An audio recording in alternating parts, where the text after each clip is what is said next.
Hello friends, అందరికీ నమస్కారం. తెలుగు రాష్ట్రాలకి ఆగస్ట్ మొదటి వారం మరో అల్పపీడనం ముప్పు పొంచి ఉన్నట్టు వాతావరణ శాఖ తెలిపింది. అటు రైతులకు ముందస్తుగా హెచ్చరికలు జారీ చేసింది వాతావరణ శాఖ. Welcome to AP weather news. AP Telangana daily weather update కోసం మన ఛానల్ సబ్స్క్రైబ్ చేయండి, షేర్ చేయండి, లైక్ చేయండి.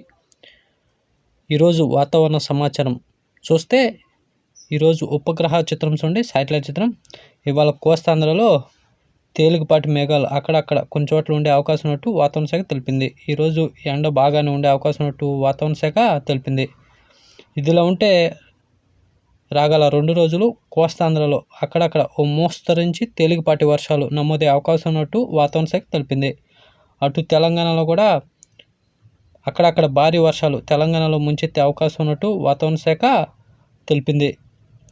అటు రాయలసీమలో కూడా తేలికపాటి వర్షాలు అక్కడక్కడ నమోదే అవకాశం ఉన్నట్టు వాతావరణ శాఖ తెలిపింది.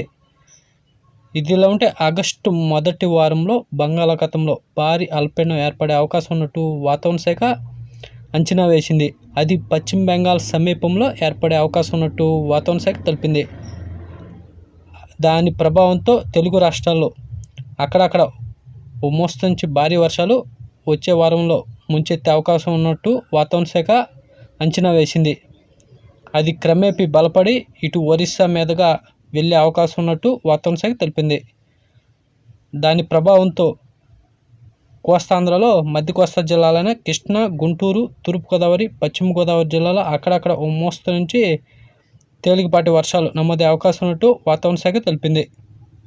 అటు ఉత్తర కోస్తాలో మాత్రం భారీ వర్షాలు అక్కడక్కడ కొన్ని చోట్ల నమోదే అవకాశం ఉన్నట్టు వాతావరణ శాఖ తెలిపింది. ఉత్తర కోస్తా జిల్లాలైన విశాఖపట్నం, విజయనగరం, శ్రీకాకుళం జిల్లాలో అక్కడక్కడ ఓ మోస్తరు నుంచి భారీ వర్షాలు నమోదే అవకాశం ఉన్నట్టు వాతావరణ శాఖ తెలిపింది.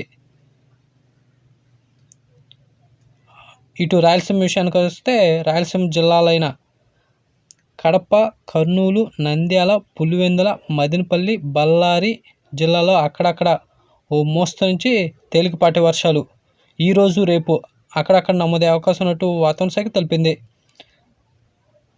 ఇటు దక్షిణ కోస్తా విషయానికి వస్తే, దక్షిణ కోస్తా జిల్లాలైన అన్నమయ్య, చిత్తూరు, తిరుపతి, నెల్లూరు జిల్లాలో కూడా అక్కడక్కడ ఓ మోస్తరు నుంచి తేలికపాటి వర్షాలు నమోదే అవకాశం ఉన్నట్టు వాతావరణ శాఖ తెలిపింది.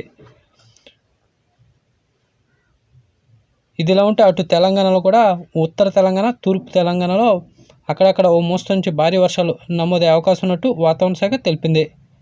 ఇదిలా ఉంటే రాబోయే అల్పపీడనం తెలుగు రాష్ట్రాలపై ఎంత ప్రభావం చూపేదన్నది రాగల 2 రోజుల్లో స్పష్టత వచ్చే అవకాశం ఉందని వాతావరణ శాఖ తెలిపింది. ఈరోజు రేపు తెలుగు రాష్ట్రాలు అక్కడక్కడ తేలికపాటి నుండి ఓ మోస్తరు వర్షాలు నమోదే అవకాశం ఉన్నట్టు వాతావరణ శాఖ తెలిపింది. ఇదిలో ఉంటే అటు కృష్ణా, గోదావరి నదిలో వరద ఉప్పొంగుతున్నట్టు వాతావరణ శాఖ తెలిపింది. ఇటు కృష్ణా నదిలో శ్రీశైలం ఇన్ఫ్లో 4 లక్షల పైగా వస్తుందని, దాని ప్రభావంతో శ్రీశైలం నిండిపోయే అవకాశం ఉన్నట్టు వాతావరణ శాఖ తెలిపింది. తర్వాత నాగార్జున సాగర్ కూడా వచ్చే నెలలో నిండే అవకాశం ఉన్నట్టు వాతావరణ శాఖ తెలిపింది. అటు గోదావరిలో ప్రమాదంగా ప్రవహిస్తుండటంతో 3వ ప్రమాద హెచ్చరిక జారీ చేశారు.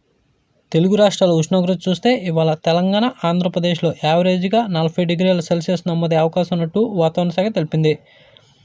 అటు ఉత్తర తెలంగాణలో 36 నుంచి 38 డిగ్రీల సెల్సియస్ దాకా ఉష్ణోగ్రత నమోదే అవకాశం ఉన్నట్టు వాతావరణ శాఖ తెలిపింది. అటు దక్షిణ తెలంగాణ విషయానికి వస్తే, దక్షిణ తెలంగాణలో 43 డిగ్రీల ఉష్ణోగ్రత నమోదే అవకాశం ఉన్నట్టు వాతావరణ శాఖ తెలిపింది. ఇదిలా ఉంటే ఏపీలో ఉత్తరాంధ్రలో మ్యాక్సిమం 38 నుండి 39 డిగ్రీల ఉష్ణోగ్రత నమోదవుతున్నట్టు వాతావరణ శాఖ తెలిపింది. ఇటు మధ్య కోస్తాలో కూడా ఉష్ణోగ్రతలు పెరిగినట్టు వాతావరణ శాఖ తెలిపింది. ఇదిలా ఉంటే అటు రాయలసీమ విషయానికి వస్తే, రాయలసీమలో తక్కువ వర్షాలు నమోదవుతుంటూ అక్కడ ఉష్ణోగ్రతలు 41 నుండి 43 డిగ్రీల మధ్యలో ఉష్ణోగ్రత నమోదవుతున్నట్టు వాతావరణ శాఖ తెలిపింది. ఇలాంటి డైలీ వెదర్ అప్డేట్ కోసం మన ఛానల్ సబ్స్క్రైబ్ చేయండి, షేర్ చేయండి, లైక్ చేయండి. థ్యాంక్స్, ధన్యవాదాలు.